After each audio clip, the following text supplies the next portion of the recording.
नमस्कार दोस्तों, आज मैं आप लोग को एसएससी एमटीएस एग्ज़ाम 12 मई फर्स्ट शिफ्ट का एग्ज़ाम समाप्त हो चुका है। इनमें पूछे गए सही प्रश्न लेके आया हूँ जो 100% रियल और ऑथेंटिक क्वेश्चन है। जिनको इसका पीडीएफ चाहिए वो हमारे टेलीग्राम या व्हाट्सएप ग्रुप पे जुड़ सकते हैं या हमारे व्हाट्सएप नंबर से पीडीएफ प्रोवाइड करवा सकते हैं 82107585 पे। पहला प्रश्न है, अल्लाह रखा का संबंध किससे है? अल्लाह रखा का संबंध आपका तबला से है। उस्ताद अल्लाह रखा कुरैशी जम्मू कश्मीर के रहने वाले एक भारतीय तबला वादक थे। वे सितार वादक पंडित रविशंकर के नृत्य उत्पादक थे। अल्लाह रखा को 1982 में संगीत नाटक अकेडमी पुरस्कार और 1977 में पद्मश्री मिला। 29 अप्रैल 2014 को उनके 95वें जन्मदिन के तौर पर उन्हें गूगल डूडल में भी चित्रित किया गया था। आपका तबला संबंधित है जाकिर हुसैन, अनिंदो चटर्जी, अल्लाह रखा, विक्रम घोष, किशन महाराज, शंकर घोष। बांसुरी से संबंधित है हरिप्रसाद चौरसिया, परवीन गोदखिंडी, पन्ना लाल घोष, शशांक सुब्रमण्यम। शहनाई से संबंधित है बिस्मिल्लाह खान, कृष्ण राम चौधरी, अली अहमद हुसैन। सरोद से संबंधित है अलाउद्दीन खान, अली अकबर खान, अमजद अली खान, बुद्धदेव दास गुप्ता, बहादुर खान सरन रानी।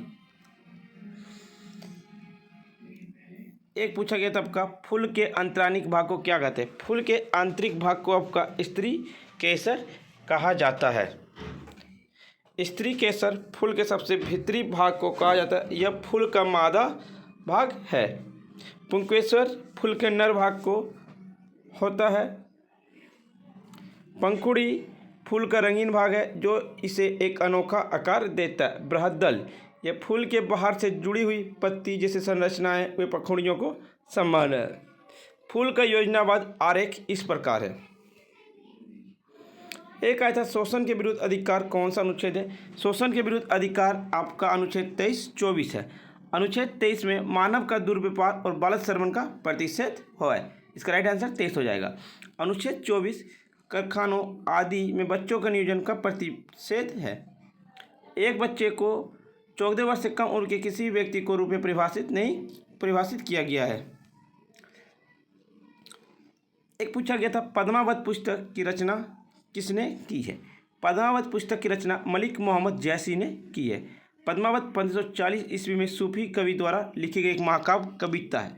यह अवधि में महत्वपूर्ण लेखों में सबसे पुराना प्रचलित है। उन्होंने इस अवधि को हिंदुस्तानी भाषा और मूल रूप से फारसी लिपि में लिखा था। एक पूछा गया था, पुरंदर संधि समझौता कब हुआ? पुरंदर संधि समझौता 11 जून 1665 ईस्वी को हुआ था। पुरंदर की संधि पर 11 जून 1665 को राजपूत शासक जय सिंह प्रथम, जो मुगल साम्राज्य के सेनापति थे, और मराठा छत्रपति शिवाजी महाराज के बीच हस्ताक्षर किए गए थे। जय सिंह द्वारा पुरंदर किले को घेरने के बाद शिवाजी के समझौते पर हस्ताक्षर करने के लिए मजबूर होना पड़ा। केरल का नववर्ष किस नाम से जाना जाता है? केरल का नववर्ष बीसू पुथांडु के नाम से जाना जाता है। इसे पुथुवरुसम के नाम से भी जाना जाता है। पुथांडु को तमिलों द्वारा पारंपरिक तमिल हिंदू नववर्ष के रूप में मनाया जाता है। यह आमतौर पर 14 अप्रैल को होता है। इस महीने को तमिल सौर कैलेंडर पहले महीने में चितराई के नाम से जाना जाता है। पोइला बोसिक बंगाली सौर कैलेंडर बैसाख के पहले महीने के पहले दिन को पोइला बैसाखी के नाम से जाना जाता है। इसे बंगाली नववर्ष या नोवो बोसो के नाम से जाना जाता है। यह बांग्लादेश और पश्चिम बंगाल में व्यापक के रूप में जाना जाता है।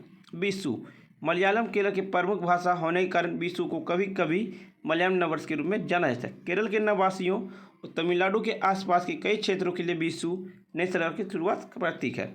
गुड़ी पाड़वा आपका चैत्र महीने के पहले दिन मनाया जाता है। गुड़ी पाड़वा महाराष्ट्रियन और कोंकणी लोगों के लिए नए साल मनाया जाता है। इस दिन घरों के मुख्य द्वार दाहिनी ओर एक गुड़ी लटकी हुई पाई जाती है। 1773 से 85 तक गवर्नर जनरल कौन थे? 1773 से 85 तक गवर्नर जनरल वारेन हेस्टिंग थे। पोर्ट विलियम के प्रेसिडेंसी के पहले गवर्नर के रूप में बंगाल के सर्वोच्च परिषद के अध्यक्ष परिणाम स्वरूप 1772 से 1785 तक बंगाल के पहले वास्तविक गवर्नर वारेन हेस्टिंग एक ब्रिटिश औपनिवेशिक प्रशासक थे। एक पूछा था, लौह स्तंभ कहाँ स्थित? लौह स्तंभ का महरौली दिल्ली में स्थित है। लौह स्तंभ दिल्ली के महरौली में स्थित है। यह स्तंभ गुप्त वंश के चंद्रगुप्त द्वितीय द्वारा स्थापित किया गया था। इसे भगवान विष्णु के सम्मान में विष्णु पद के नाम से भी जाना जाता है। यह स्तंभ अपने निर्माण में प्रयुक्त धातुओं की जंग प्रतिरोधी रचना के लिए प्रसिद्ध है।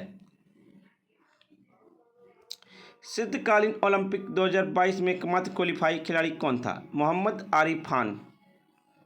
जम्मू और कश्मीर के स्थित अल्पाइन स्कीयर मोहम्मद आरिफ खान 2022 के शीतकालीन ओलंपिक के 2 अलग अलग आयोजनों के लिए क्वालिफाई करने वाले पहले भारतीय एथलीट बन गए थे।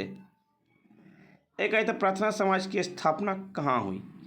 प्रार्थना समाज की स्थापना 31 मार्च 1867 को आत्माराम पांडुरंग के द्वारा बम्बई में की गई थी। इसका राइट आंसर बम्बई हो जाएगा।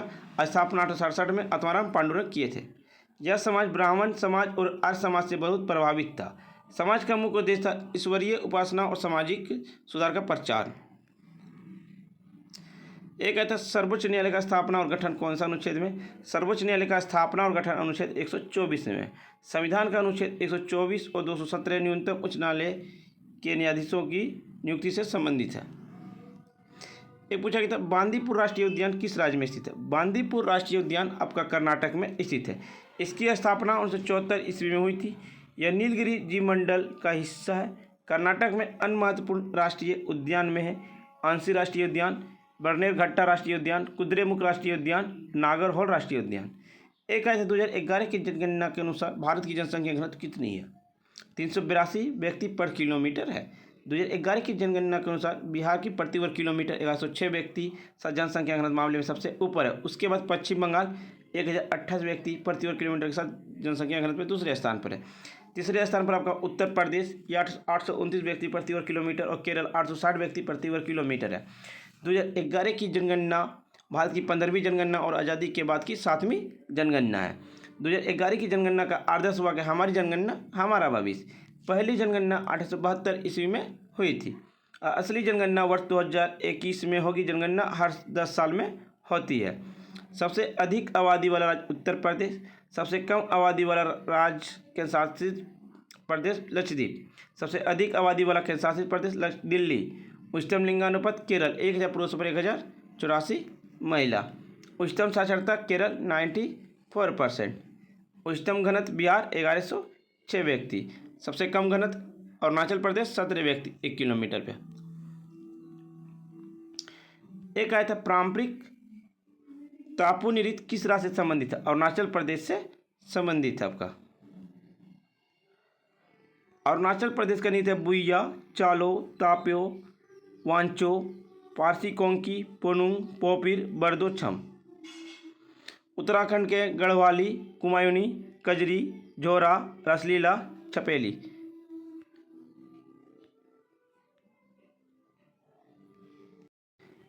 नागालैंड का रगमा, बम्बू नृत्य, जेलियांग, सियू, रोलियंस, गोथिरकालिम, तेमंगनोटिन, हेतेलूर।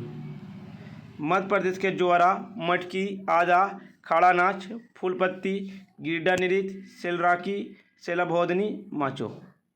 एक आया था भारतीय सीमा सड़क कौन बनाता है? भारतीय सीमा सड़क आपका बीआरओ बनाता है। इसकी स्थापना दिनांक 7 मई 1960 को तत्कालीन प्रधानमंत्री पंडित जवाहरलाल नेहरू के द्वारा की गई थी। सीमा सड़क संगठन का मुख्यालय नई दिल्ली में स्थित है।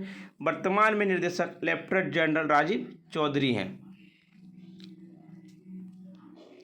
एक आया था ओजोन परत किस मंडल में पाई जाती है? ओजोन परत आपका समताप मंडल में पाई जाती है। तापमान फातिमा शेख का संबंध किससे? फातिमा शेख आपका भारत की पहली महिला मुस्लिम शिक्षिका अध्यापिका थी। एलपीजी स्कीम पर मंत्रालय कौन है? पेट्रोलियम एवं प्राकृतिक गैस मंत्रालय, जो वर्तमान में श्री हरदीप सिंह पुरी हैं। एक आया था देश में उत्पादित वस्तुओं पर कर कितना है? इसको आपको कमेंट बॉक्स में बताना है। इनमें से किसे 2021 में पद्मश्री अवार्ड दिया गया? वर्ष 2021 में पद्म पुरस्कार में जापान के पूर्व CM Shinzo Abe, singer S P. Balasubrahmanyam मरणोपरांत दिया गया, तरुण गोगोई मरणोपरांत, रामविलास पासवान मरणोपरांत और सुमित्रा महाजन को दिया गया। एक आया था नवंबर 2022 में न्यूजीलैंड टी20 दौरे पर भारत के कप्तान कौन थे? न्यूजीलैंड के खिलाफ भारतीय टी20 कप्तान हार्दिक पांड्या थे। बांग्लादेश के दौरे पर आपका शिखर धवन कप्तान थे। एक कहता है पश्चिमी चक्रवर्ती विक्षोभ कहाँ प्रवेश करती है? पंजाब में प्रवेश करती है। पश्चिमी विक्षोभ अतिरिक्त उष्णकटिबंधीय तूफान है जो भूमध्य सागर पर उत्पन्न होते हुए पूर्व की ओर बहती है। पश्चिमी विक्षोभ वाक्यांश पहली बार 1947 में प्रकाशित साहित्य में इस्तेमाल किया गया। हालांकि इसका अग्रदूत विंटर डेस्ट बेस की पहले 1931 में बनाया गया था। फ्रेंड्स, वीडियो पसंद आई तो लाइक शेयर सब्सक्राइब जरूर करें और जिनको इसका PDF चाहिए वो हमारे टेलीग्राम या व्हाट्सएप ग्रुप पे जुड़ सकते हैं। डिस्क्रिप्शन लिंक दे दिया गया है।